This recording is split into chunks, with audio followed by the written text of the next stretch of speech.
if you're comfortable, it'll be made available once we've got through the technical bit of extracting it from the system. Course. You're comfortable with that? I'm completely happy with that. Right, good. It would be strange for me not to be. No, it would be a shame. It would be surprising. So, Louise, thank you very much for coming. We've all, just before the recording started, introduced ourselves to you and you to us. So I think you've got one or two opening thoughts to offer, and then we'll move to questioning whenever you've covered the ground you want to cover. Lovely, so over to you. Well, first of all, thank you for inviting me. It's lovely to be here. And I want to make 4 points to kick off. So the first point is that the status quo is not sustainable. I think that what I see as a very considerable movement towards greater transparency is going to happen one way or the other in a more full way in the next couple of years. All the effort and the argument and the momentum right across society, not just around the family justice system, is in that direction now. I think we're moving now towards a change in the law that bans reporting of what goes on in family courts. And so in that context, the change towards greater transparency and openness in the family justice system can come with impetus and input from within the system itself, constructively meeting impetus and input from the outside. And that would give the system more opportunity to comment on changes and help shape them and build in thoughtful and well-informed safeguards and training and collaborations and so on. Or the family justice system, with its culture of resisting openness that has percolated through very many people working within it, like Brighton through a stick of rock, is going to find itself dragged kicking and screaming into a situation that it can influence very little, and it will lose even more public legitimacy in the process. 6 years on from having started to try to report on this aspect of our justice system, and observing over that time the vociferousness of the anger, the campaigning work, and I'm sorry to say the contempt with which many hold the family courts, and many academics and by MPs I talk to who roll their eyes before launching into expostulations of outrage on behalf of their constituents and detailed criticisms as well of what they think is going wrong. Well, I think my assessment is now that this is pretty much a situation of bend or break. My second point is that there is no point in fiddling around the edges. That was tried when journalists were allowed into family courts in 2009. It has proved almost entirely pointless. It could never have worked on its own, given the statutory restrictions that exist, and it hasn't. So there needs to be a change in the law, which I appreciate is not in the gift of this panel or even the president, but judges, together with other key players in the system, can, and I think must, deliver a radical change in the culture that prevails. There needs to be a sustained effort from the top down to secure that wholesale change in attitude in those working inside the system. And by that, I mean not just the lawyers and the judges, but local authorities and CAFCAS, who have all been protected from any really meaningful accountability for far too long, as human rights breaches highlighted in the very occasional published judgment demonstrate. So I can't remember if I told you this, but I have just set up a social enterprise called Scrutiny. Its strapline is "Scrutiny keeps the state honest and keeps citizens safe." And the organisation's vision is for citizens to feel secure that the state is enthusiastically open, willing to take responsibility for its mistakes and keen to learn from the harm it's caused. And I would say that enthusiastically open would be a very good starting place for the family justice system. My third point is that those working in the system need to appreciate and value properly, deeply, because they understand it matters, the value of open justice to democracy, and they need to practice it. One example among many I could give you. I have had my applications to be able to report on what goes on in family courts described as satellite litigation by 2 High Court judges now. One was David Bodie, who actually gave me very extensive permission to investigate and report on a case for The Guardian, and who I was very pleased to get the chance to thank when I met him at the Judicial College a couple of years later. And the other judge was Mr. Justice Williams very recently. The point I want to make by telling you that is this: a media application to be able to report on the detail of extraordinary powers exerted by the state that would otherwise happen in secret is not, in my view, and when looked at properly, satellite litigation. Citizens and the media's ability to effectively scrutinise the various arms of the state is fundamental. A healthy democracy demands it. When enormous state powers are wielded in secret, the expensive, time-consuming, onerous efforts by the press, or indeed by a party, to open up whatever's happened to public debate should be viewed as a valuable opportunity to be accountable for a system that normally operates in the shadows. Open justice is not an add-on. It is not satellite. It is critically important, most of all to the vulnerable people that the system exists to serve. Finally, fourth point. When I started off as a freelance journalist, which is just over 20 years ago now, and I got loads and loads of knockbacks, I had a quote blue tacked to my wall over my desk, and it was there for years. It's by Calvin Coolidge, who was an American politician and lawyer who was the 30th president of the United States from 1923 to 1929. You may know it, but it goes like this. Nothing in this world can take place of persistence. Talent will not. Nothing is more common than unsuccessful men with talent. Genius will not. Unrewarded genius is almost a proverb. Education will not. The world is full of educated derelicts. Persistence and determination alone are omnipotent. And so the calls for more transparency, scrutiny and accountability in the family justice system, I think, are not going away. And because they're based both on people's real experiences of injustice, as well as the widespread and deep perception of injustice, my sense is that the more these calls are resisted, the more persistent and the more irresistible they are going to become. And that's me done. Somewhere there's a clicking in the system. I don't know what that might be, but if anyone can find out what that is. Thank you, Louise. That's very succinct and powerfully presented.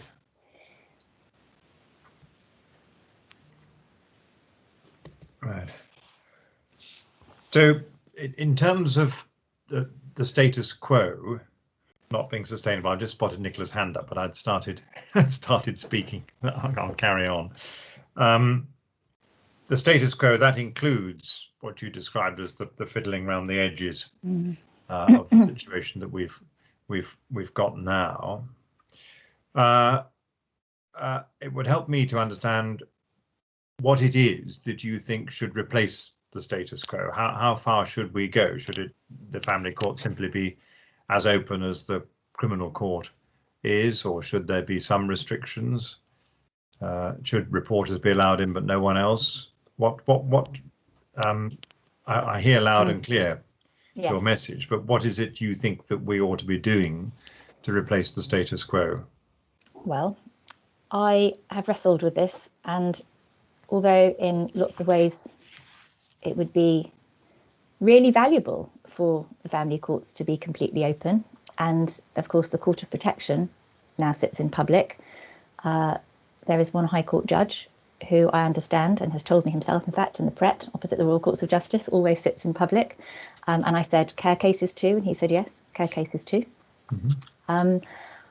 I think for the most part, that is going to be not helpful for the family justice system generally, given the particular nature of lots of what happens and also the vulnerabilities of the people in it. So as a journalist, I am always keen for complete openness, but I think there are really powerful factors against it in this case. So I think that journalists should, as they do in Ireland, and as they do, I think, in some parts of the family law system in Australia, should have the right to publish what they observe themselves in family courts without having to ask a judge for permission. I think they should be able to talk to anyone who wants to talk to them about their family law case without they or those parties or lawyers or local authorities fearing being in contempt. And I think that should be open to legal bloggers too. And although it probably is available to academics at the moment, I am unsure as to how easy it is for them to gain access to the courts, or what restrictions there are on them being able to describe what they see in them during the course of their research. Right. So would the the openness would come through the filter of reporting by a journalist, a legal blogger, academic. Yes. I And mean, that they would be allowed in as they are now, but not restricted at all in what they report. So whatever they see that they could report. I think that you would then be in a situation where a judge could impose restrictions as appropriate, subject to argument. But the basic principle would be that you can report anonymously, of course, and there needs to be some careful work, some careful thinking about how that anonymity is to be practiced. Obviously, there's a background to that because there's anonymity guidance, some of which I disagree with. But clearly, there would need to be the opportunity for restrictions to protect anonymity. But that's as far as I think it should go. Yeah, right. Just I'll hand over to Nicola in just a moment. When you say in Ireland, journalists report, we heard from the Carol Coulter on the last occasion, and I understood her evidence to be that she and they're a team of young lawyers, I think, go in and watch, and then they produce a digest every 6 months of what they see. Now, I don't know that the journalists go in. Yeah. So I went to meet Carol a couple of years ago, and seen your blog. Yes. And I interviewed. I looked at the legislation there, and I interviewed the legal editor of the Irish Independent. So my understanding is that journalists have got the right to go not just into court, but to report what they see. They're subject to really quite strict, quite stringent sanctions if they report anything, which I think that the terminology is along the lines of which might tend to identify a party. And what the editor of the Irish Independent said to me was that was actually really quite chilling in itself, because the fines are huge. I think it's €50,000 or you can be banged up. So he said that it's actually rare that we go in and do that, but we do have the right to do it. Right. And I understand that it tends to only be kind of very well resourced TV and other broadcast organisations that occasionally go and make use of that right. Yes, I think, that tunes with now what Carol said about the size of the fine and the potential prison sentence, which has sharpened the focus of the journalist. Yeah. Great. Nicola, I think you were first in the hands up queue. Thank you. Yeah, it was very interesting and good follow-up questions from the President, so thank you. Louise, I'm being slow, so forgive me. I love the Calvin Coolidge quote, but I wasn't sure I understood what was different in point 4 from point 1. Oh, I think I'm probably just underlining myself. Good. That's very helpful to me. Thank you. Okay. Claire. Oh, I can't hear you. No, you're muted, Claire. Hang on. I'm unmuted. You're unmuted. Yes. Now, you can go into court and see things and report what you see, but if you don't see any of the background information, then you don't know what you're reporting on. You need to see the papers. You need to see skeleton arguments, etc. Wouldn't that be great? Yes. You could go in and be completely mystified after sitting there for 2 days, or not completely mystified, but you don't know everything you need to know to report it. Yes, no, I mean, absolutely.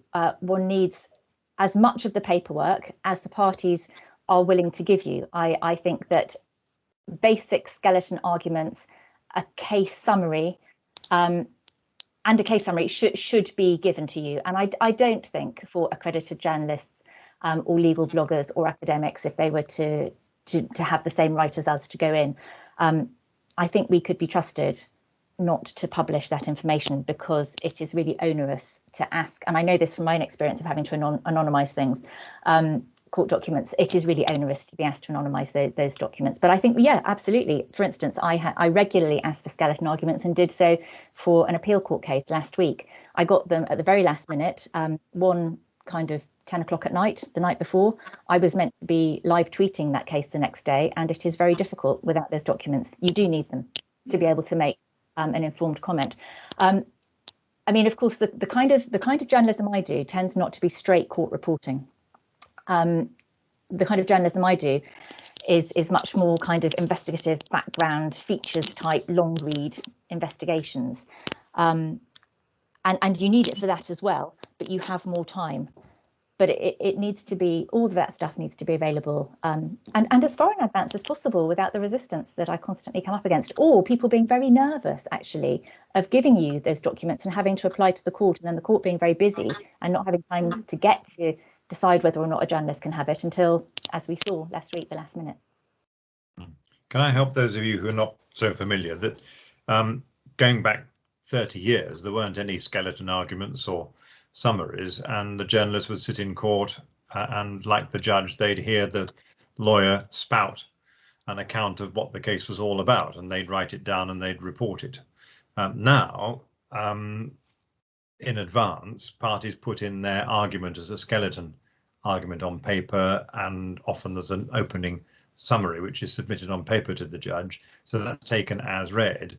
So the case proceeds, and with that taken as read, and the journalist coming in for the first time won't necessarily know what the case is about, and the lawyer will say, "Can I turn to paragraph 12 of my skeleton argument, my lord?" And the journalist hasn't got it. So in the Court of Appeal, it's the rule now that the journalists attend physically, when this is pre-COVID, and are given the skeleton arguments at court so they can follow it.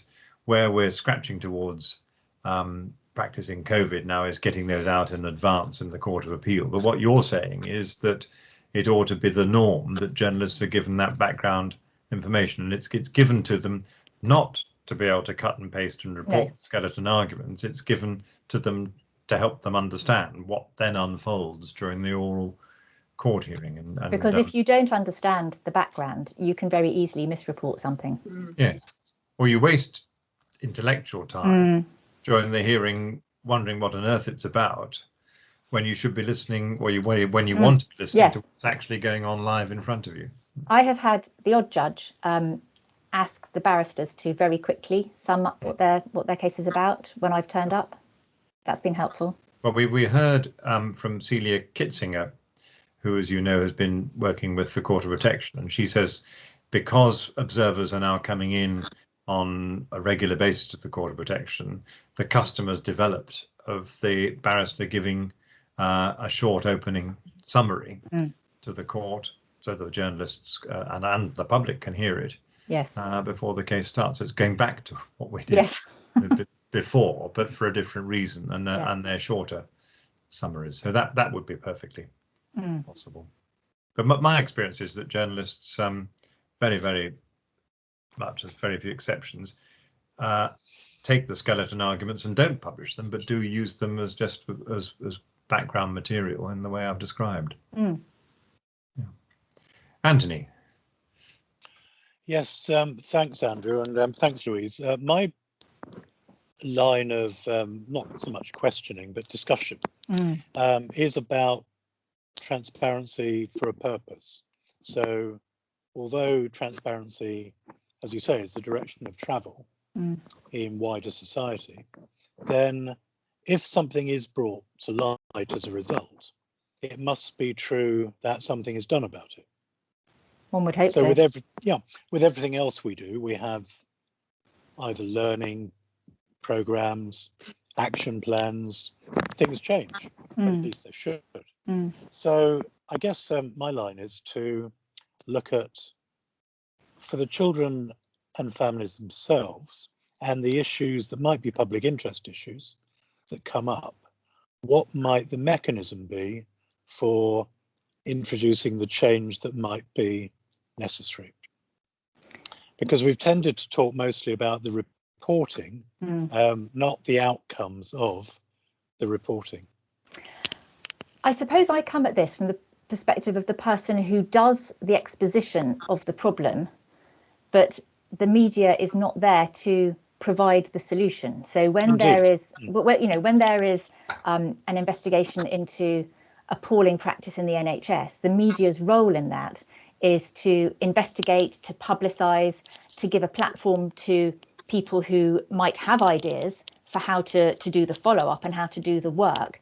But I couldn't put myself forward as the person who would say, I know what the mechanism would be afterwards. Yes, okay, which is, I guess, then I just think it probably needs more of a structure and an infrastructure around it than we've got, which is that you would hope something comes back to the original agency or agencies to follow up, and sometimes advisors take an interest in it, sometimes government departments take an interest, and so on. But it's very hit and miss. Well, I would agree. I mean, I'm thinking of an article I did a couple of years ago now about kinship care. And I did it for the Times magazine, and it was the first big feature I'd done for that magazine. And I was told later by the CEO of a kinship care charity that that the article had been waved around by the senior civil servant in that department to the minister, and because it was the Times, that they'd happened to read it over their Saturday breakfast, and that a big noise was then made about the kind of funding that kinship carers were getting, as opposed to the pittance that many of them do receive. So I agree it's hit and miss, but I don't think that it's really my role to create the structure afterwards. That would be for someone like you. Yes, indeed.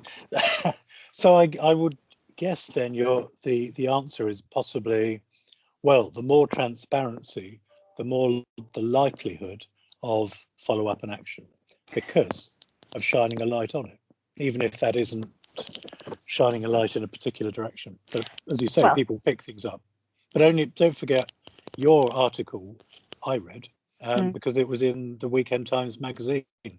If it's buried on page 43 of Wednesday's paper, it's not going to have as much life in it. No, and believe me, the battles I have with editors to get space and prominence for articles. But it is going to be rare that a single article results in a defined outcome. Even with the biggest scandals that we are able to publicise over, think about the classic one, thalidomide, over many years, that takes huge effort to reverse all of the inertia, the corporate interests, the government resistance, the reputational risk. I'm not for a moment claiming that any of this is going to be a quick fix. Occasionally you might get something like the Winterbourne View panorama, but it's rare. It's going to be something that is in tiny increments over long periods of time. Thank you.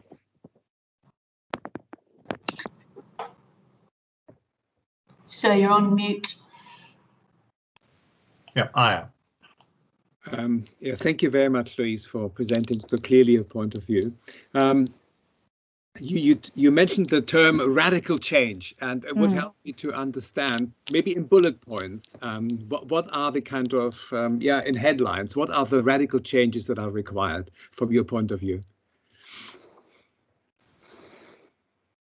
Well, the law needs to change, because although I have proposed a pilot project within the existing law that still has to go through a lot of development, that is not radical change. That is a small scale testing out. I think that there needs to be determined leadership from the top. That means Sir Andrew, and that would need to be sustained over a long period of time, because the culture within the family justice system, and in that I include CAFCAS and local authority children's services departments and legal departments, is to shut out scrutiny. Everybody pays lip service to it. It's never acceptable in that particular oh so sensitive case. And it's not just to do with applications, it's to do with the attitudes to me coming to court. It is relatively rare for me to turn up at a case either in person or remotely without there being a usually very badly grounded objection to me being there. And I'm then in the embarrassing position of having to put people right as to the grounds on which they can object to a journalist being there, the necessity that they have to base that objection on, and the fact that it's that they can't. So it is a reflexive problem within the system. And so I don't, when I say radical change, I mean that someone like Sir Andrew and his successors over, years, will need to absolutely require it of the whole system that openness and transparency is now the culture while retaining safeguards of anonymity. That's what I mean by radical. It can't just be a little bit of openness and a little bit of not and hedged around with this and that. It needs to be that is the approach. So, for example, just to take your example of journalists turning up and feeling they're being questioned by judges as to why they're there and so on, for that to just fall away totally. Why should any judge ask me why I have chosen this particular case, or which of has any party asked me to be there, and if so, which? That's really shocking. I have the right to be there. I don't need to answer that question, but how awkward to be in a situation to be asked it and simply to say, I'm here because I have a right to be here and I'm not going to answer your question, Judge, particularly when I may later be asking the judge for permission to be able to report on aspects of the case, including potentially their own behaviour. And when it sort of extends to local authority and Kafka's, for example, which you mentioned, what do you see there? How should that, let's say, in practice be different? They need to stop objecting to journalists being in court because they're worried for their own reputations. I see. Okay, so it's a similar issue in a sense, that unquestioned access to the court and being present at hearings without being questioned by whether it's Kafka's or social services. I mean, that should be the case already, because the grounds on which you're able to object to a journalist being there are very limited, and you have to provide evidence. I am regularly objected to being there, which, so there we go. And very few evidence, rather than assertion, is presented. It shouldn't. I take the point. I understand the point about the need for leadership and a change of culture. But what's actually striking about the Court of Protection is that it went from being a effectively closed process to a totally open one in a very short time. And everybody, once the announcement that that's what was happening was made, everybody moved to accepting that. So I'm not as pessimistic about the amount of time the change could take. But what's interesting is that when I asked you earlier what you actually wanted to change, your proposals were relatively modest in terms of change of the law. Wasn't opening the court to everybody. It was journalists coming in as of right, and legal bloggers and academics. But what actually you want to see is a change of culture. I don't think you can. If you had a change in the law straight away tomorrow, which I would love, but which isn't going to happen, I think it would be a massive shock to the system, to the family justice system. And I think it would, given that the change in the law, I believe, is going to come, wouldn't it be fantastic? But the change in the law you propose is really very modest. That the journalists and legal bloggers can attend at the moment, and you want them to be able to report without having to ask permission of the court. Well, it might be modest, but it's going to be. But that's when you say there should be a change in the law. That's in section 12. I think section 12 needs to be repealed. Well, as it relates to private family law hearings. Yes, that wasn't the answer that you gave, and that's why. So you think section 12 should be repealed, and what difference would that therefore make? Well, it would mean that the statute which bans me from being able to report on matters relating to proceedings falls away. So at the moment, you're only entitled to report upon the gist of what goes on and the overall process. I'm not really allowed to report on the overall process in any meaningful way. And the extensive litigation that has happened over 60 years to try and determine what matters relating to proceedings means just demonstrates that law is so poorly drafted that it's chilling. It's chilling to the media. The number of times I have had to argue with lawyers within the organisations I'm working with as to what I can report.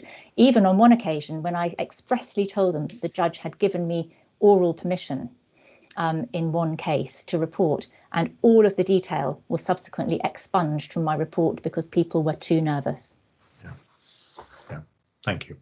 Natalie, you were next.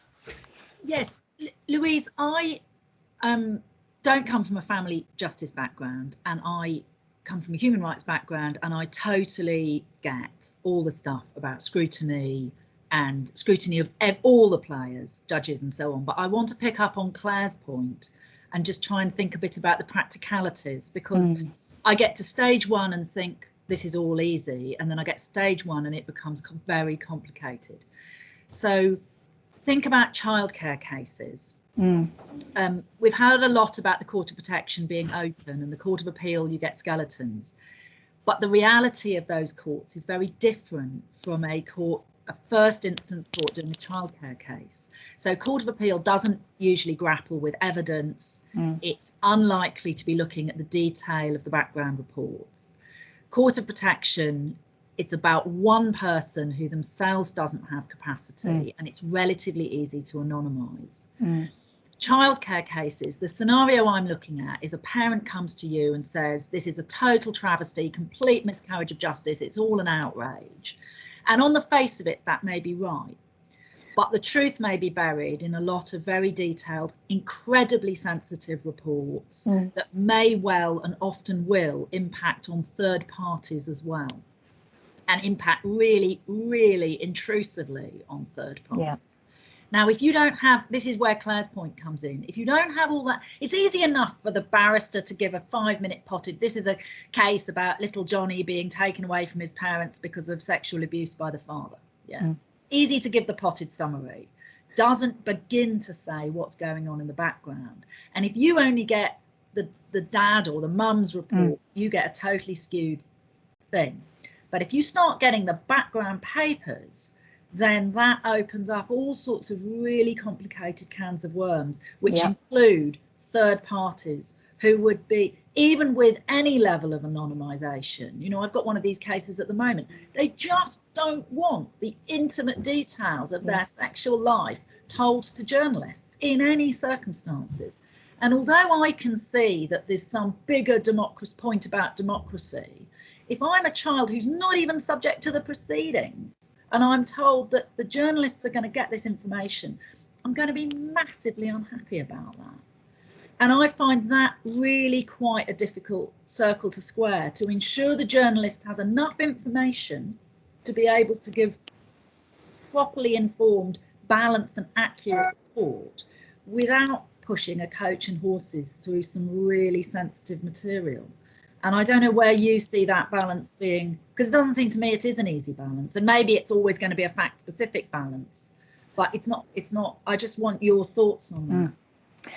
It's not an easy balance. I have never made any bones of the fact that by going for what I want, there are times in which the most vulnerable people in a particular case will be required, in fact, to shoulder somewhat more risk. Never shirked away from that. In criminal courts, many of those extremely sensitive, very difficult and painful facts are brought to light and are fully capable of being reported. And we believe in our system that that should be the case, because in those cases, if somebody is risking their liberty, even if they may end up being a very unpleasant person, we believe that it is more important that there is open justice to keep the system safe than it is to protect some of the most vulnerable people in society. So I don't pretend that it is easy, and I don't pretend it is risk-free. I think there are going to be ways of, because a judge is always going to be able to restrict certain information, there are some safeguards. That happens in criminal cases too. The media is not regularly or even occasionally charged with making public details that they should not, or identifying people they should not. I appreciate that that is the mainstream media, and I appreciate that extremely exceptionally mistakes happen One did happen, and it was the BBC, and a rape victim's name was broadcast because they had forgotten which was the pseudonym. That was really terrible, and they were prosecuted. I think there will need to be some trial and error, and I don't pretend there won't be some error. But I think that the system as it stands at the moment, I think it will be safer for all children to have a system, A, that is trusted better by those who are brought before it, and who are subject to the great powers that it wields. And I think that children will benefit more broadly by the fact that the system will know it is being scrutinised, and that some of the processes that I have read of in transcripts that I most certainly should not have been given, and the things that I have seen in some cases that certainly should not have happened, would be able to be brought to light. And again, as I said earlier, I don't think this is a quick fix. It's not a short thing. Even the criminal justice system, which is, capable of being reported openly, is very far from perfect. But I think it would be better than what happens now, where mistakes are swept under the carpet, where local authorities, plead desperately with judges not to be identified when they have done things which the judge has very seriously criticised them for. And I was in a case like this in front of Mr. Justice Hayden recently, where the local authority then spent a further £6,200, which I had to secure from them with a Freedom of Information request, to argue against my application to be able to report what they had done, and which I subsequently succeeded in. So yeah, it's difficult, and we will have to work hard at it. Thank you. Yes, Anthony. Yes, at the risk of going back earlier in the discussion, it's just a point about Louise. I've agreed with almost everything you said, apart from the point about, certainly in my work in Kafkas, that it was protecting reputations. I can't quite remember the number of hours, but hundreds spent on cases like Charlie Gard, trying to work out on reporting applications what was in the child's best interests. I don't remember in those hundreds of hours ever a defensive discussion about, well, what's the implication for us, or what if we're named? Honestly, I mean, it never ever occurred, and I don't want to sound holier than thou, but it's almost a point of just fact. I think it might be different in some local authorities. In fact, I know it is, but not all. The majority of the discussions that we have are about trying to look at the impact on the child and the consequences, because that was our role. So go on. Well, there are two things I say to that. Well, one is, it's really reassuring. The second is, did you ever also consider the wider benefit to children in general of allowing journalists to report, rather than just the impact on that particular child? You may not have seen that as your role, but I think for all public bodies. Much. So okay, well, that's good too.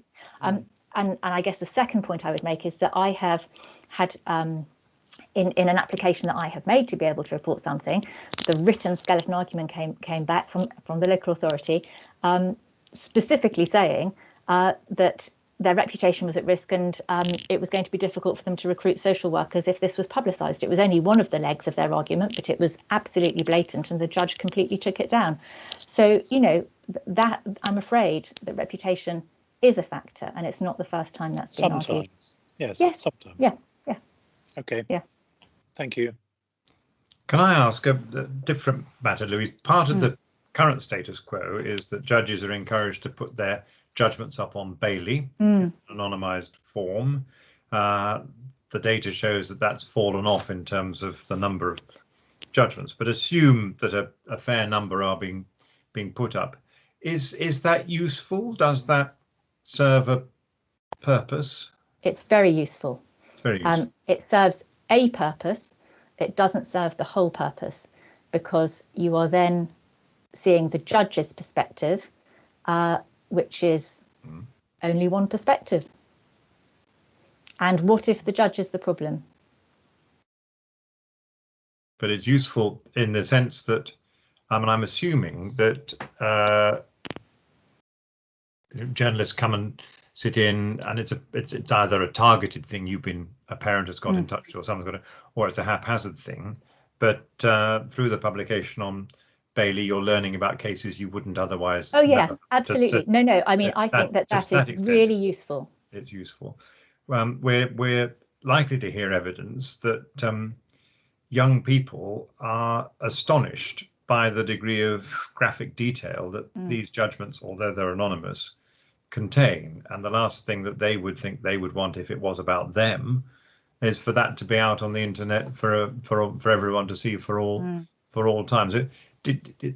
Is there merit in the thought that if more judgments are going to be published, if we're having a change of culture, I encourage judges to put judgments on Bailey, that they shouldn't contain that level of detail, that the judgments that go out should be structurally describing what went on, but have the detail of the evidence of sexual abuse, for example, taken out and be available to the parties, but not put out there on the web.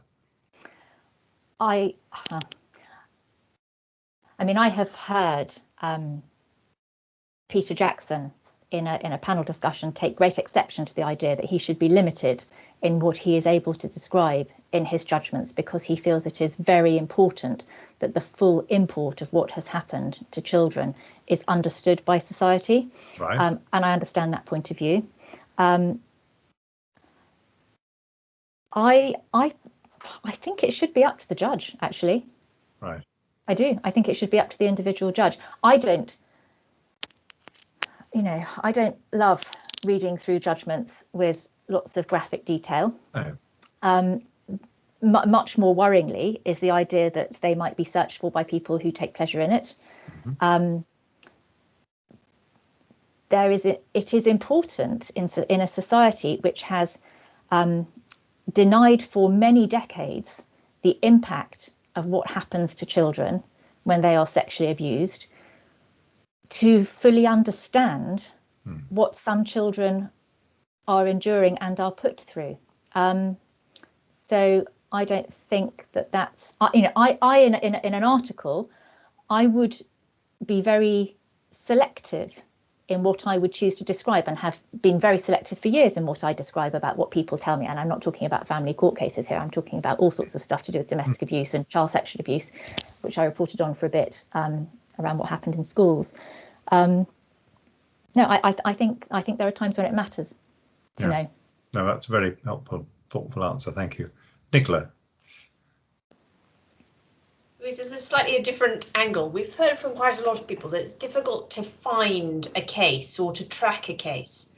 And so I was just wondering whether you think, you've mentioned the criminal justice system, and I wonder whether it's much easier than there, and there is something we can learn from.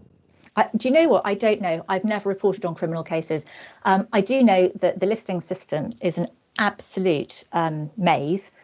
It is impenetrable to anybody who is not deeply versed in the way that the family justice system operates. Kind of a scramble of letters and numbers and dates. One has no clue what's going on. I mean, literally. The person who understands best is Brian Farmer, who is the PA's kind of stalwart reporter on family courts and the Court of Protection. He gets it. I don't. And listings would be such an easy win. It's one of the proposals I've made in my family court reporting pilot proposal as to how cases could be described in the listing system, just for an easy grasp of what type of case it was and at what stage it was at. I don't think it would take a lot. Take something. It wouldn't take a lot. Have we had that document? Yes. Yes, but only last week in my second set of evidence. Right, good. Well, I'll make sure I've seen that. I think I have. In the criminal court, it's only one stage better. You could turn up at the criminal court in Wolverhampton or wherever, and you just see a list of names. Right. And it doesn't say grievous bodily harm or drunk driving or whatever. But in the family court, there aren't even the names, as Louise says. It's the case number, which is a computer code type thing, and with a date inside it, and an initial probably. And it's done differently in different court centres as well. You go to different places and there's a different formula. It would be very useful to have something that simply told you whether it was just a private law or public law case. In fact, you can glean that if you know, but it's not simple. And it would be really useful to know if it was, an application for a non-molestation order, or if it was an application to remove a child into care, or if it was an application to any detail more than a few scrambled letters and numbers would be a great positive. Yeah, and as you say, that would be an easy. Well, but it is low-hanging fruit. It's something that we've got control over. Yeah. Yes. It's part of your culture change, as how I describe. Is that right? It's one of the things that you think would come with a change in culture. Yeah. What is going on in the court? If there was a change of culture, it would be something you'd want to do. Yes. You would want to have at the front window, as it were, a list of what's going on. Now we've got beyond the time allotted to you, so it just shows the richness of what you have to say. Does anyone have any further questions? And Louise, is there anything that you would like to say to us that you haven't managed to produce as one of the answers to the questions, or in your opening remarks? I think that the thing I'd like to finish off with is that I do see good practice when I come to courts. I see excellent people. I see people who are, so expert in what they do. And there are times when I would like to be able to talk about that as well. I have an application to be able to report one family judge's judgment on coercive control, because I think it's fantastic. There are big difficulties in whether that will ever be able to be published because of who it concerns. But one of the reasons I want to publish it is because I think it gives an example of what is happening in a lower court. It's a circuit judge. It's not a high court judge. It's not an appeal judge, about something that is of high public interest right now. The domestic abuse bill is going through. There is huge concern about how the family justice system understands coercive control. And here is a judgment which shows a very clear and full description of how a judge has come to her findings. That is valuable too. No, I think it's obviously a complicated picture, but part of it is, certainly I feel, that the family justice system does not have anything to hide, and it is being criticised for being the secret family justice system on the basis that it is trying to hide all sorts of practices which the public would be astonished about. Well, that's not my perspective, but you're entitled to say, or the public are entitled to say, how do we know? Yes. I actually found that clarification is really helpful, Louise, because I think, under the impression that you thought everything was very dangerous and there were awful things going on in all sorts of places. And so it was really helpful to hear that actually you think there's some really great practice as well. So there is. I get a lot of help from people who are really committed to helping me understand. And, I don't go to court every day. One can't afford to do that. But I dip in and out, particularly during the pandemic, because it's much easier now because of remote hearings to do that and not to have to travel. And I see good stuff and I see bad stuff. Yeah. Thank you. Thank you. We're all going to depart and meet in another virtual room. Yes. But Louise, thank you very much for your time. No, well, thank you so much for having me. Stepping up to the plate at very short notice. That's all right. Thank you. Thanks, Louise. Thank you. Thank you. Lovely to see you all. Bye.